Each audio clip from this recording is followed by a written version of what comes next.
तो last class में हमारा एक्सरसाइज 5.3 का क्वेश्चन नंबर 4 कंप्लीट हो गया था, ठीक है ना। आज के क्लास में हम लोग क्वेश्चन नंबर 5 से कंटिन्यू करेंगे। तो क्वेश्चन नंबर 5 में क्या बोला है, suppose that all side of a quadrilateral are equal in length. Quadrilateral का मतलब जिसमें 4 साइड होती है, और ये बोल रहे हैं कि ऐसा सपोज करो कि ये एक क्वाड्रिलेटरल है जिसकी चारों साइड की लेंथ इक्वल है and opposite side are parallel. चारों साइड की लेंथ इक्वल है और अपोजिट साइड कैसे है, पैरेलल है। Use vector method to show that diagonal are perpendicular. तो वेक्टर मेथड का यूज करके आपको ये बताना है कि डायगोनल क्या है, परपेंडिकुलर है। तो जो डाटा उन्होंने दिया उस डाटा से हमें उन्होंने कहा है कि चारों साइड इक्वल है। चारों साइड इक्वल है तो हमारे दिमाग में इमेज बनेगी स्क्वायर की, या तो फिर रोम्बस भी बनना चाहिए, ठीक है ना। रोम्बस की भी चारों साइड इक्वल होती है। और अपोजिट साइड कैसी है, पैरेलल है। तो अपोजिट साइड पैरेलल तो स्क्वायर में भी होती है और रोम्बस में भी हो सकती है। मतलब ये या तो बात रोम्बस की कर रहे हैं या तो फिर स्क्वायर की कर रहे हैं। अब पता नहीं है, इसलिए हम लोग पर्टिकुलरली रोम्बस को ही कंसीडर करेंगे। ए बी सी डी इस तरीके का रोम्बस ही कंसीडर करेंगे। क्यों ऐसा? क्योंकि अगर उनको स्पेसिफिकली स्क्वायर बोलना होता तो यहाँ पे बोलते कि चारों साइड इसकी 90 डिग्री है।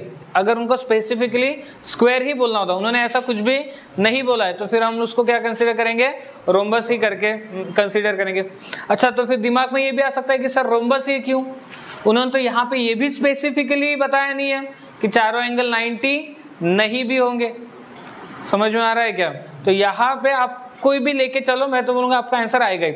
आप या तो स्क्वायर मान के चलो या तो फिर रोम्बस मान के चलो, ठीक है ना।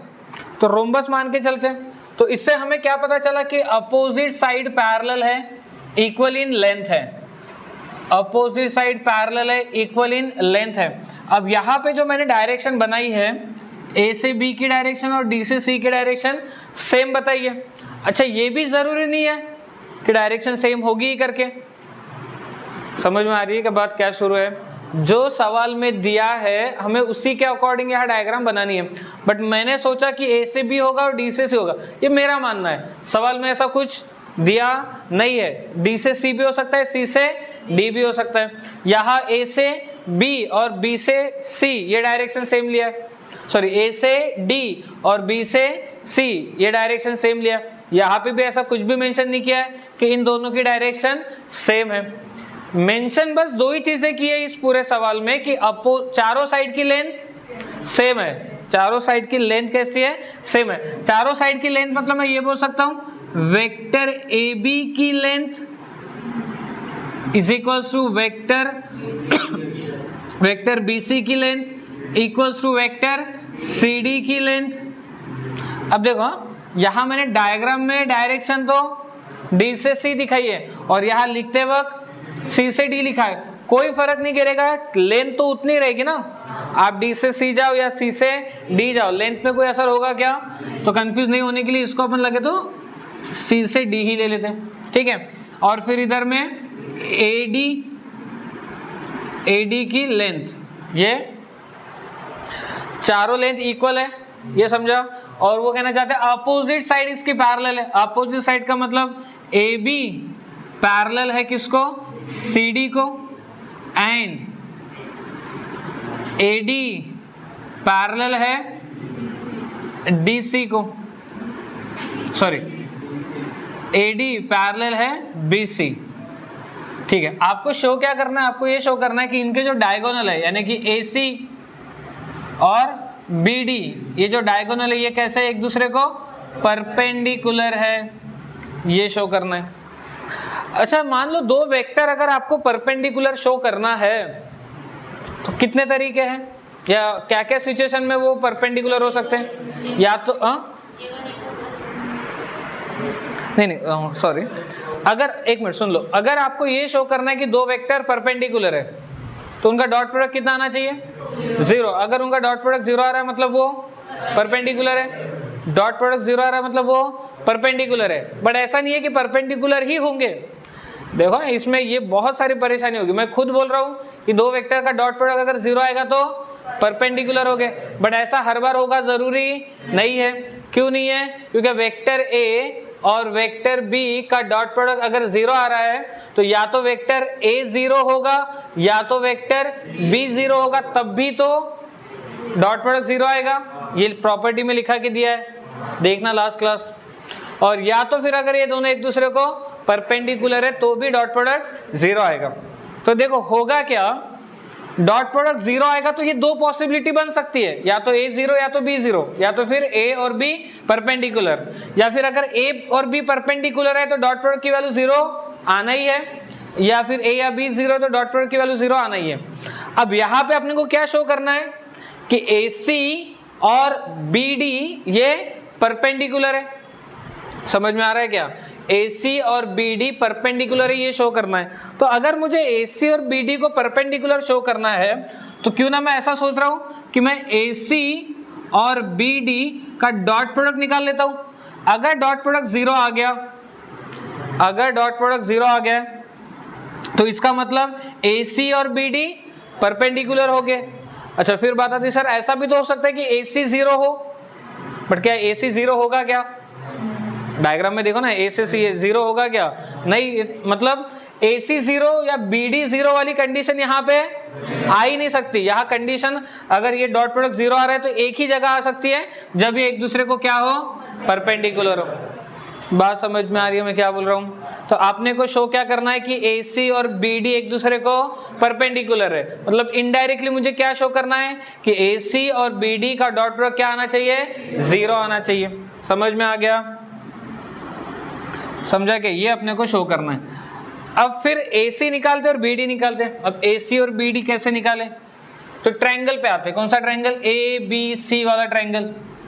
इन triangle ABC, in triangle ABC में by triangle law of addition, याद है कि भूल गए? याद है कि भूल गए? By triangle law of addition. कितने लोगों को पता है ट्रायंगल लॉ ऑफ एडिशन? कितने लोगों को पता है क्लास में? उसके बाद कई पहली एक्सरसाइज में तो आधे सवाल ट्रायंगल लॉ ऑफ एडिशन भी थे, वो पेंटागन, रेगुलर पेंटागन वगैरह।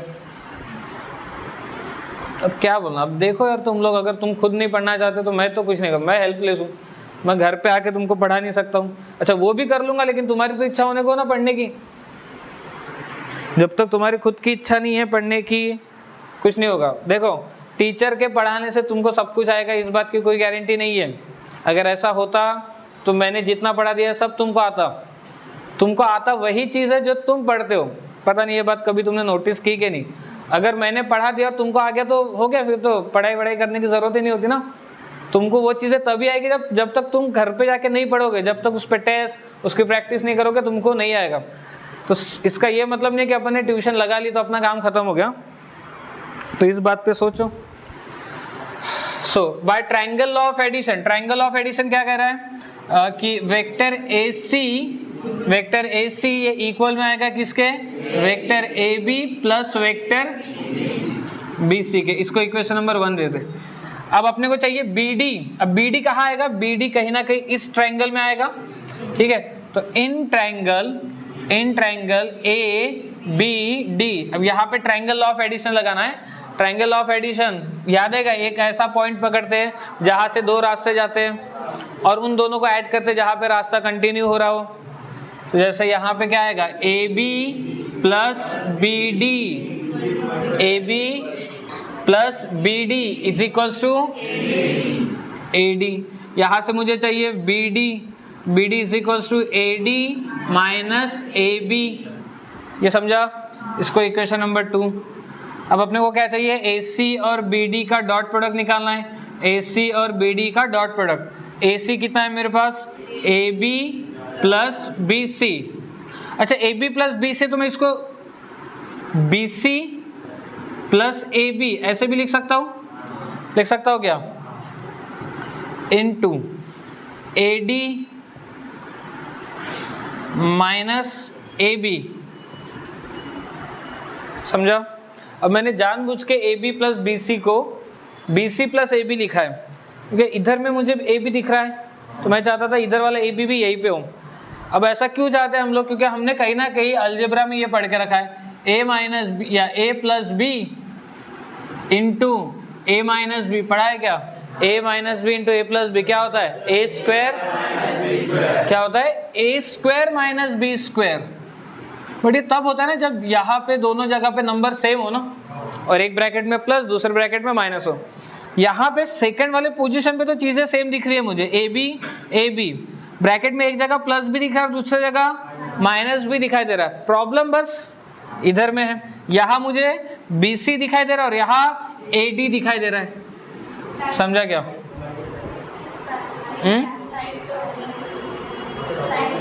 हाँ, ये देखो ये BC है, ये BC और ये AD है। खैर इनकी लेंथ तो सेम है, बट तब भी अपन सिर्फ लेंथ सेम होने से इनको इक्वल वेक्टर नहीं बोल सकते, डायरेक्शन भी फिर सेम चाहिए। तो अब अपने को यहाँ पे ये कंसीडर करना ही पड़ेगा कि AD और BC की डायरेक्शन सेम होगी। अच्छा, तो ये बात आ सकती है कि सर सेम कैसे होगी, कोई D से A भी तो आ सकता है। नहीं, आपको पता है एक पॉइंट होता है जिसको अपन ओरिजिन बोलते हैं। ओरिजिन पॉइंट वो होता है जहां से सब कुछ शुरुआत होती है। तो यहाँ हम लोग इस चीज में डायरेक्शन की शुरुआत कहाँ से कर रहे हैं? A से। तो अब A से अगर शुरुआत करें तो A से एक B जाएगा और A से एक D जाएगा। समझा क्या? फिर इधर B से आगे बढ़ेगा C के तरफ, और फिर ये अगर इधर गया तो ये इधर बढ़ेगा। तो देखो, अगर अपन ऐसा भी सोचे कि सर ये इक्वल ही आगे बढ़ रहा है, तो जब A से B गया होगा तो इधर में A से D गया होगा, इधर B से C गया होगा तो इधर D से C गया होगा। बट इसकी कोई बात की गारंटी नहीं है। गारंटी बस एक ही चीज की है कि A से D के तरफ ही गया है। समझा क्या? अरे समझा क्या? तो इस वजह से हम लोग अब ये बोल सकते हैं कि लेंथ तो उन्होंने ऑलरेडी इक्वल बोली थी, लेंथ इक्वल है तो अब डायरेक्शन भी इनकी सेम है। लेंथ इक्वल है, डायरेक्शन सेम है, मतलब ये दोनों वेक्टर इक्वल वेक्टर है। समझा क्या? पक्का? तो क्या मैं यहाँ पे ऐसा लिख सकता हूँ, इस BC के जगह पे, BC के जगह AD लिख लेता हूँ, डॉट AD माइनस AB। क्यों? क्योंकि AD और BC ये इक्वल वेक्टर है। समझा? अब ये वही बात है ना, फिर से A plus B A minus B क्या होता है? A plus B A minus B, A square minus B square. तो ये AD plus AB dot AD minus AB, तो ये कितना आएगा? AD square minus AB square. अच्छा, आपको प्रॉपर्टी में लिखा के भी दिया है कि A डॉट A यानी होता है मॉड ऑफ A स्क्वायर, और इसी को ऐसे भी लिख सकते हैं A स्क्वायर। तो अगर मैं AD स्क्वायर लिख रहा हूं तो AD स्क्वायर का मतलब तो मैं ऐसे भी लिख सकता हूं AD मॉड स्क्वायर, और AB स्क्वायर को मैं लिख सकता हूं AB मॉड स्क्वायर। अच्छा, ये दोनों AD का मॉड और AB का मॉड तो इक्वल ही है। देखो, AB का मॉड और AD का मॉड इक्वल है, तो फिर ये क्या हो जाएगा? 0 होगा क्या? 0। तो ये हो गया 0, यानी आपका AC और BD की डॉट वैल्यू कितनी आ गई? 0 आ गई। डॉट वैल्यू 0 आने का मतलब ये दोनों कैसे है? परपेंडिकुलर है। तो AC perpendicular to BD, AC perpendicular to BD, और ये अपने को शो करना था। समझा? Question number 6, determine whether vector A and vector B are orthogonal, parallel और नाइदर। ऑर्थोगोनल का मतलब होता है परपेंडिकुलर। मतलब वो आपको ये पूछना चाहते हैं कि ये जो वेक्टर A और वेक्टर B देकर है, क्या ये वेक्टर परपेंडिकुलर है या फिर पैरेलल है या फिर कुछ भी नहीं है। तो पहले इसमें बोला गया वेक्टर A दिया है आपको और वेक्टर B, आपको बस क्या चेक करना है कि ये दोनों परपेंडिकुलर है क्या, पैरेलल है क्या, या फिर कुछ भी नहीं है। परपेंडिकुलर के लिए क्या कंडीशन है कि उनका डॉट प्रोडक्ट 0 आना चाहिए। अगर डॉट प्रोडक्ट 0 आता है मतलब परपेंडिकुलर। पैरेलल कैसे चेक किया जाता है? उनके कंपोनेंट का रेशो सेम आना चाहिए। तो या तो डॉट प्रोडक्ट 0 आना चाहिए या तो कंपोनेंट का रेशो सेम आना चाहिए।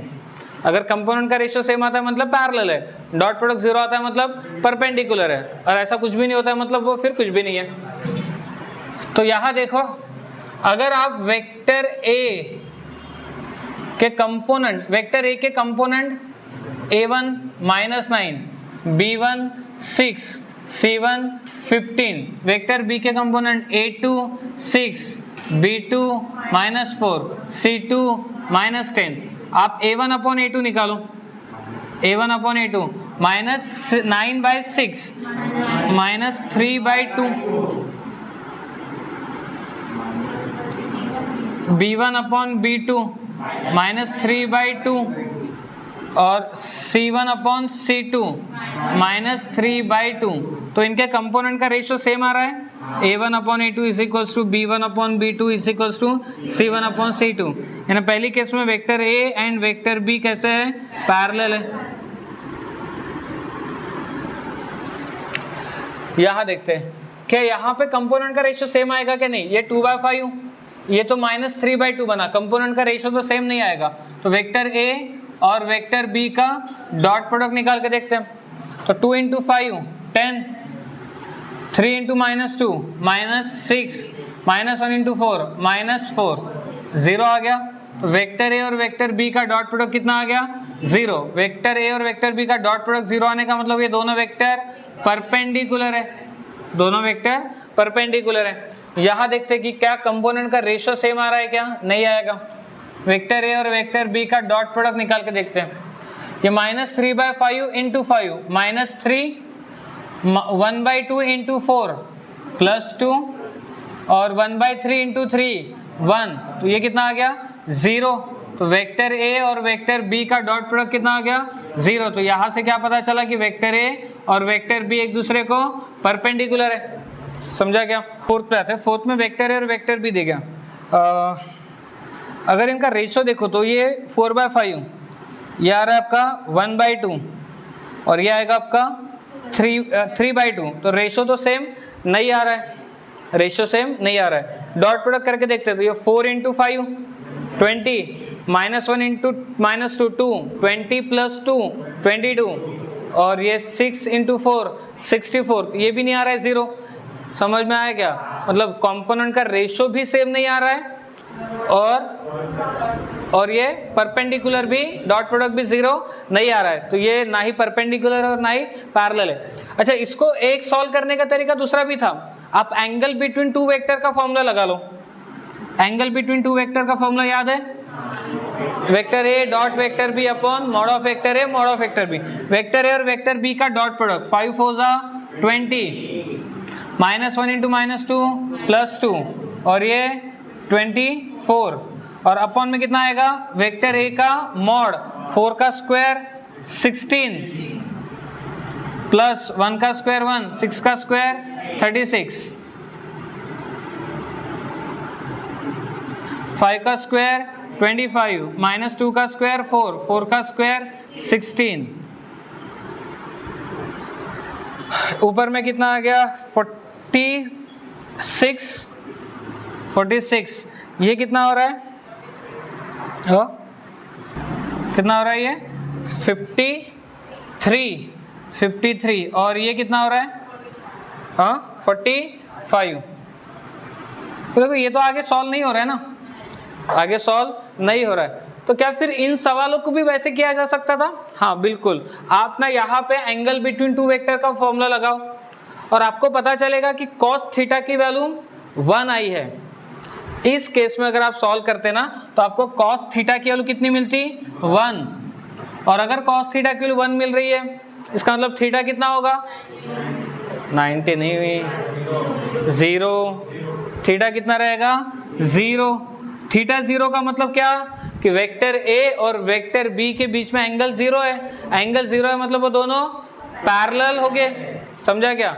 यहाँ पे अगर आप देखोगे तो एंगल बिटवीन टू वेक्टर आप निकालोगे, cos थीटा की वैल्यू कितनी आएगी, 0।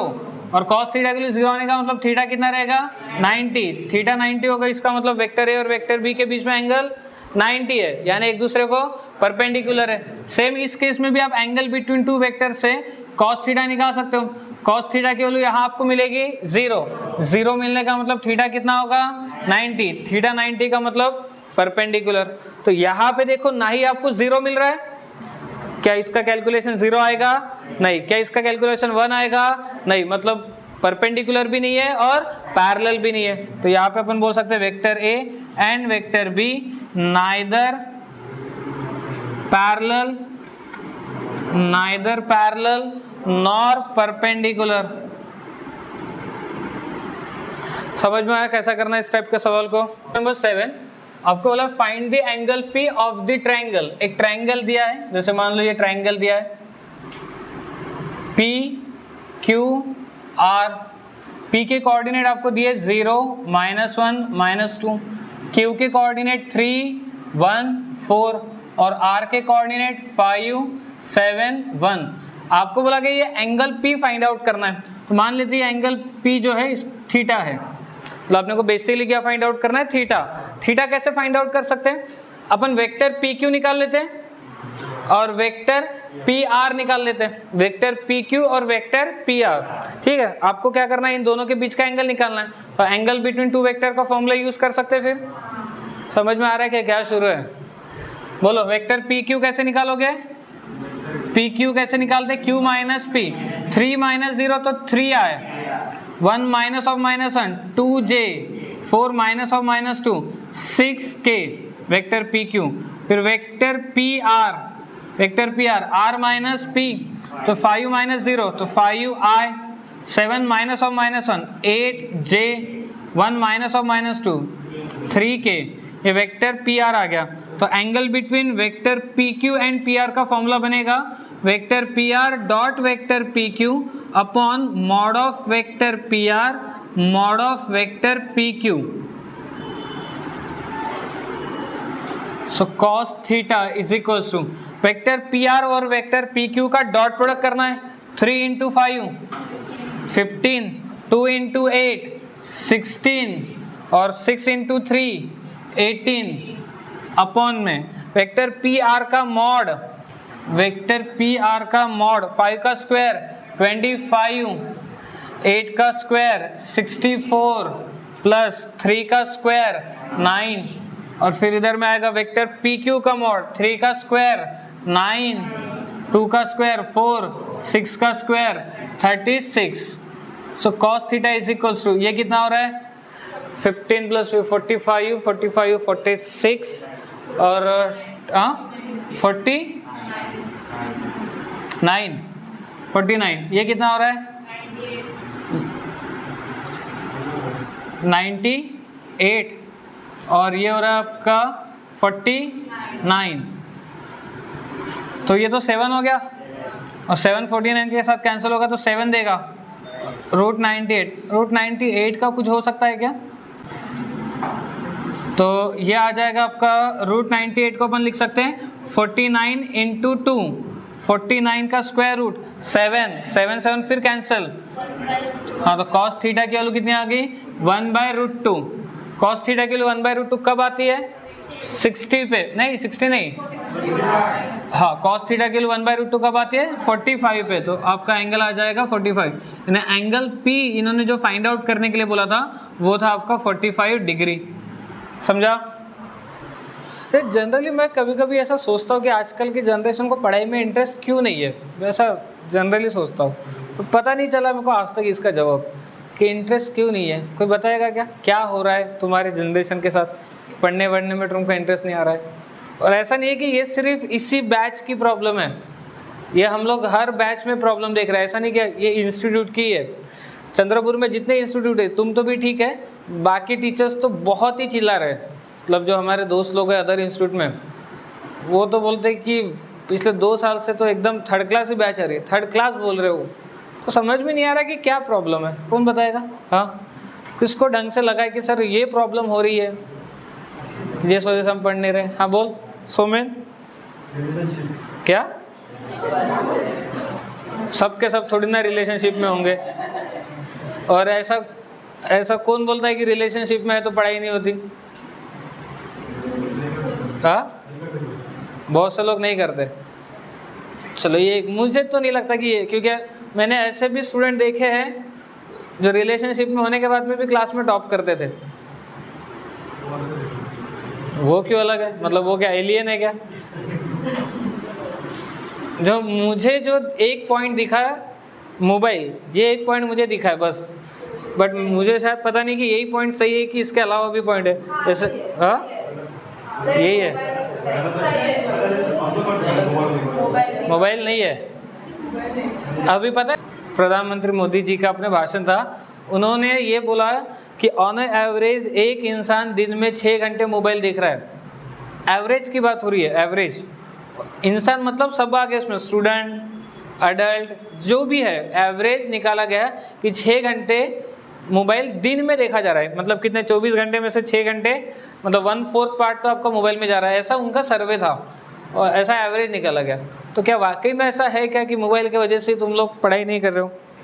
एक इसने बोला कि रिलेशनशिप, सब तो नहीं होंगे और तुम्हारी इतनी अच्छी शक्ल भी नहीं है कि तुम सब के सब रिलेशनशिप में होंगे। आकाश तू है? हाँ, तू कौन से काम में पढ़ता? कोई तो काम अच्छे से कर ले। हाँ, पढ़ाई भी नहीं हो रही तेरे से, कोई लड़की भी नहीं पढ़ रही तेरे से। हाँ, तो बोल रहा है कि सर मेरे को इंटरेस्ट नहीं है। ये दूसरी बात है, इंटरेस्ट नहीं है तभी इंटरेस्ट नहीं, क्यों? पता है कुछ होने वाला नहीं है, इसलिए स्टड बनने के लिए बोलना तो पड़ेगा कि मेरे को इंटरेस्ट नहीं है। और उधर रोहन ने भी आजकल पढ़ाई कम कर दी है। पहले आया था बड़े अच्छा कर रहा था, अभी पता नहीं क्या हो गया। हाँ बोल, देखो क्या लगता है किस वजह से आजकल पढ़ाई नहीं हो पा रही है? क्या? मोबाइल की वजह से पढ़ाई नहीं हो पा रही है, ठीक है। और ये तो मुझे भी पता है कि मोबाइल की वजह से पढ़ाई नहीं हो पा रही है। मैंने तुमको लेक्चर 6 महीने पहले दे दिया था और मैंने तुमको ये भी बताया था कि मोबाइल का यूज़ मत करो, फिर भी तुमने सुधरे नहीं सुधरे पता नहीं।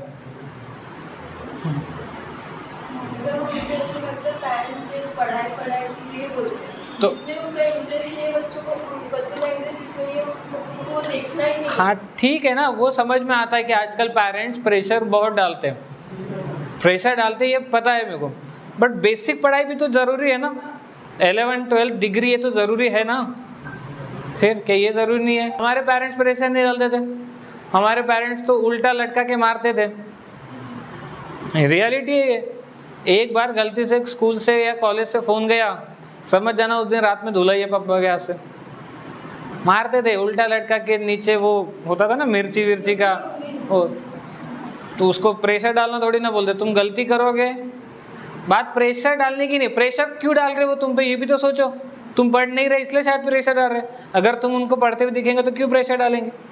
बात वो है ही नहीं। तुम दूसरों को ब्लेम मत करो, बात यह है कि तुम खुद क्यों नहीं करना चाहते। तुम में से कितने लोग ईमानदारी से बताओ, ईमानदारी से, कि सर मैं वाकई में ना नीट निकालना चाहता हूँ या मैं वाकई में जेईई निकालना चाहता हूँ, उस हिसाब से मैं पढ़ रहा हूँ। कितने लोग हैं? पढ़ रहे हो क्या तुम दिन के 8 घंटे? तो फिर कौन से तुम क्या बता रहे हो? फिर 8 घंटे नहीं पढ़ रहे तो कौन सी तुम पढ़ाई कर रहे? आज पूछो ना 12th अपीयर, जो बच्चा 12th में होगा उसको पूछो कि नीट की तैयारी के लिए कितने घंटे पढ़ना पड़ता है। अभी जब तुम्हारे पास 1 साल है, मैंने तुमको 6 महीने पहले बताया था कि 3 घंटे या 4 घंटे की डेली पढ़ाई होनी चाहिए। ये 6 महीने पहले की बात है। तो क्या अभी भी तुम 3-4 घंटे भी हो क्या? इस टाइम पे तुम्हारी 8 घंटे पढ़ाई होनी चाहिए। एग्जाम से 2 या 3 महीने पहले 12 घंटे पढ़ाई होनी चाहिए। 8 घंटे दूर की बात है, 4 घंटे भी नहीं हो रही है तुमसे, क्योंकि तुम्हारा नीट का स्कोर देखा मैंने, 300 के ऊपर कोई जा नहीं रहा है, 320 के ऊपर। शायद लास्ट एग्जाम में 322 कोई तो भी हाईएस्ट है। 720 में से 320, मतलब 50% मार्क्स। आज के टाइम पे 400 450 प्लस मार्क्स चाहिए थे। क्या समृद्धि? ठीक है, आपका तो 1 महीने का गैप गिर गया, समझ सकते हैं, और बाकी 350 क्रॉस नहीं हो रहे। प्रॉब्लम कहाँ आ रही है फिर? प्रॉब्लम है तो फिर डिस्कस क्यों नहीं हो रहा है?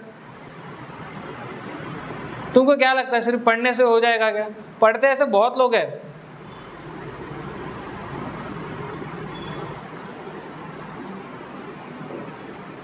एक जेन्युइन रीजन तो मेरे को जो लगता है मोबाइल, यह सबसे बड़ा रीज़न है तुम्हारा पढ़ाई नहीं करने के पीछे का।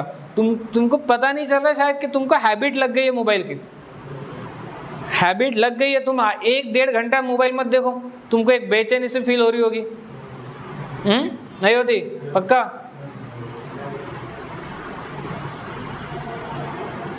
तो फिर ना मोबाइल के एडिक्शन है, रिलेशनशिप में तुम लोग हो नहीं,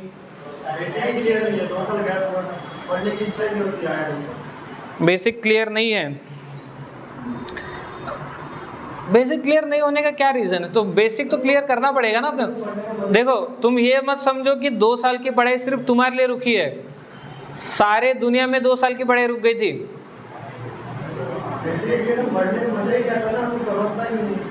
बेसिक क्लियर नहीं है तो पढ़ने में मजा नहीं आ रहा है।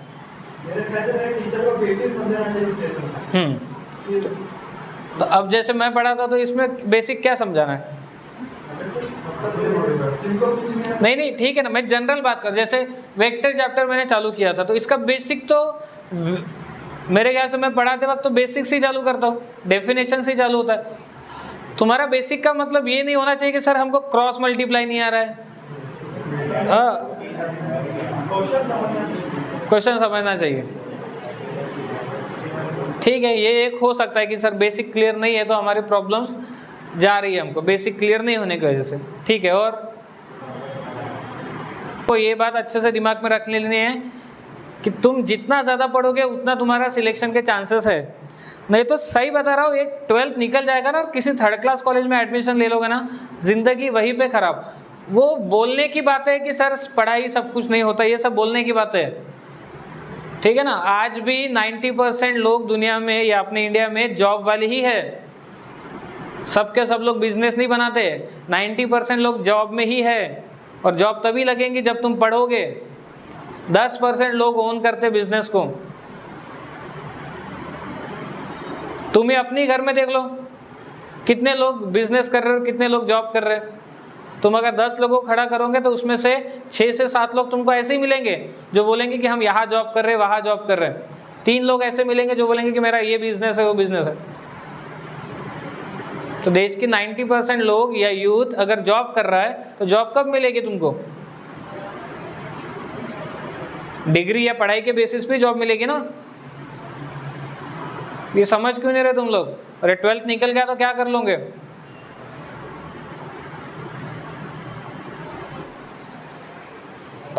पहली बात तो मेरे को जो एक बात तो ये मोबाइल की दिख रही है, दूसरी बात मुझे ना तुम लोगों में वो दिखता ही नहीं, जो वो स्पार्क बोलते हैं ना, जो वो एक मोटिवेशन नहीं बोल सकते उसको, कि हमको कुछ लाइफ में कुछ करना है, ऐसी वाली फीलिंग दिखती ही नहीं।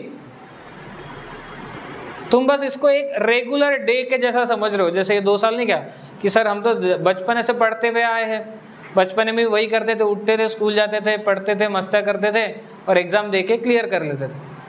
तुम ये नहीं समझ रहे, वो 10th तक स्कूल था, ये करियर है तुम्हारा। तुम में खुद कुछ करने की मेरे को वो जिज्ञासा दिखती ही नहीं कि सर हमको कुछ करना है।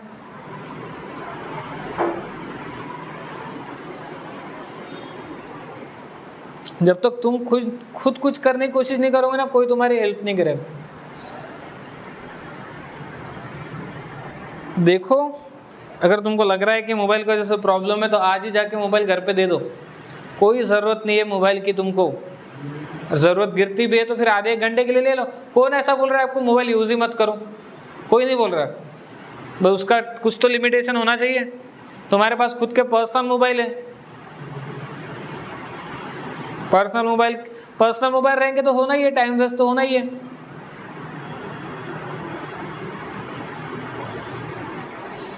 तो देखो खुद को, 1 साल है तुम्हारे पास, ज़्यादा नहीं है, हो गया, ये फरवरी ख़त्म ही होते आ रहा है। नेक्स्ट फरवरी में तुम्हारी एग्ज़ाम आएगी। पहला अटेम्प्ट जेई का दिसंबर या जनवरी में आएगा, बोर्ड आएगा मार्च में, और मई में आपका 2nd अटेम्प्ट जेई का आएगा और नीट आ जाएगा। ख़त्म। यहाँ से प्रोबेबली 1 साल है तुम्हारे पास। अब सोच लो कि 1 साल में क्या करना है। खुद को किसी अच्छे कॉलेज में देखना है कि ऐसे ही 3rd क्लास कॉलेज में खुद को देखना है?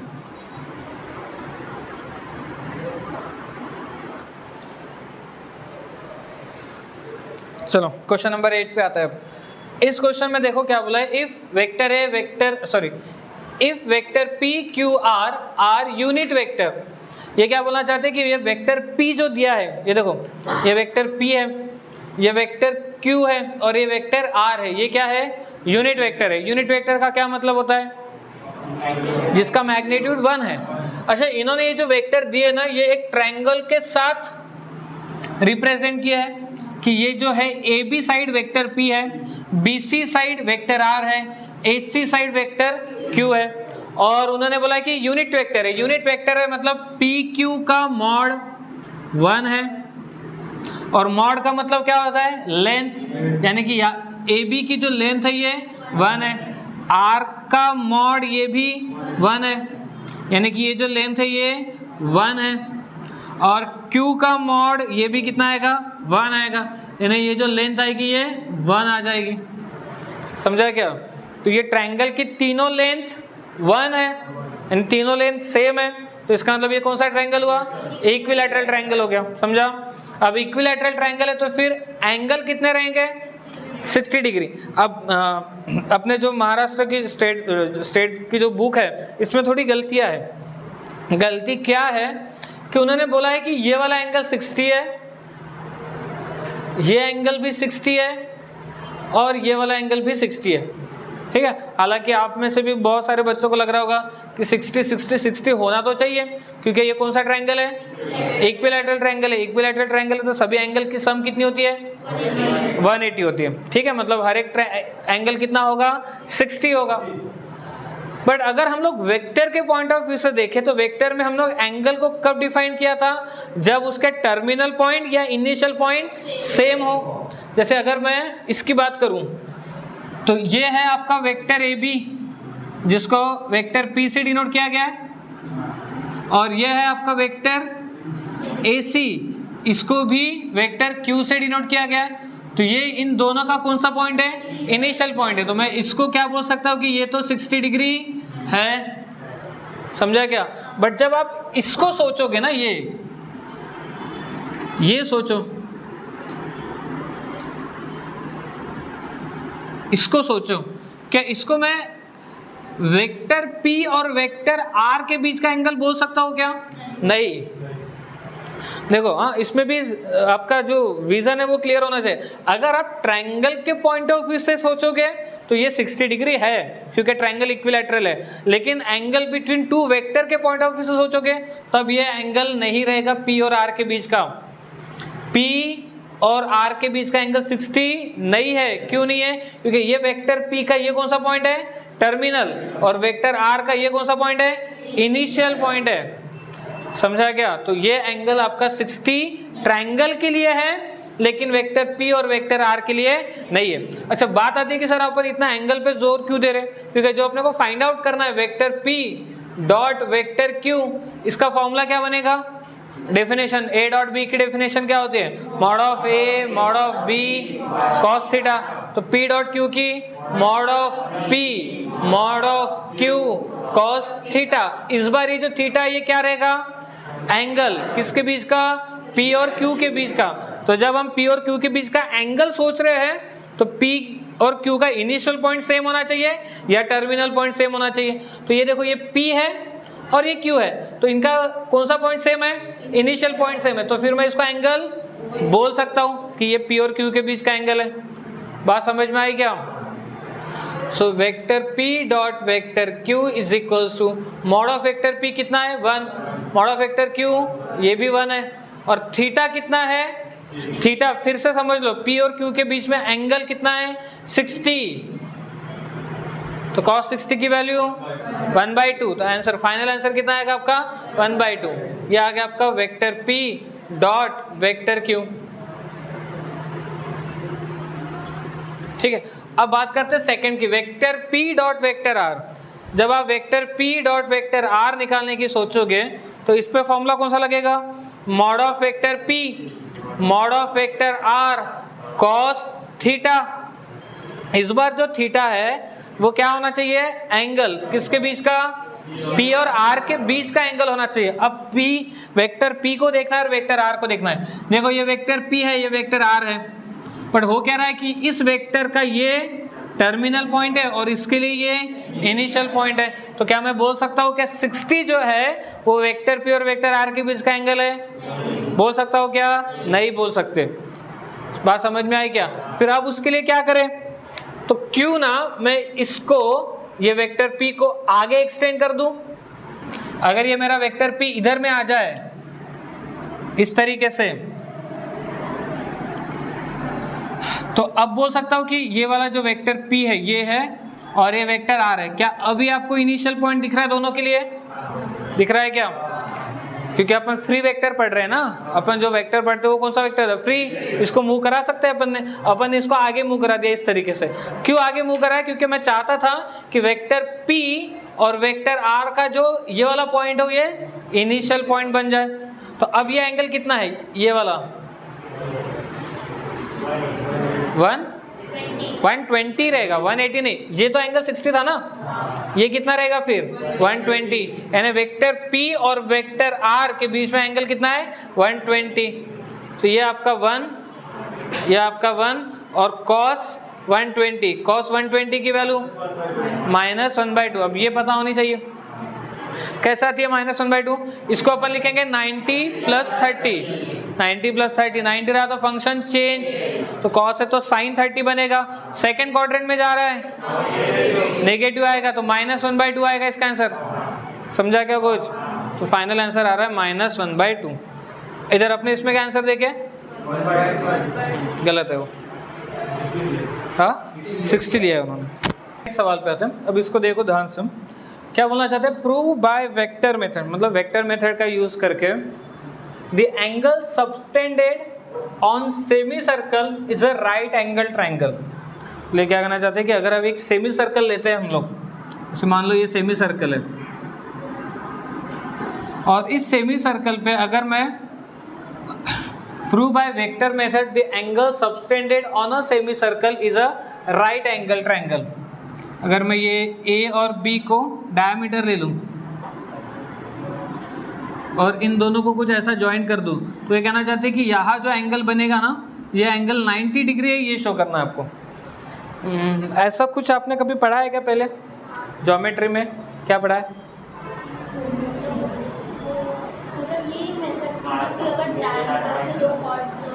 कॉर्ड्स बनाते हैं तो वो कैसा रहेगा, परपेंडिकुलर रहेगा।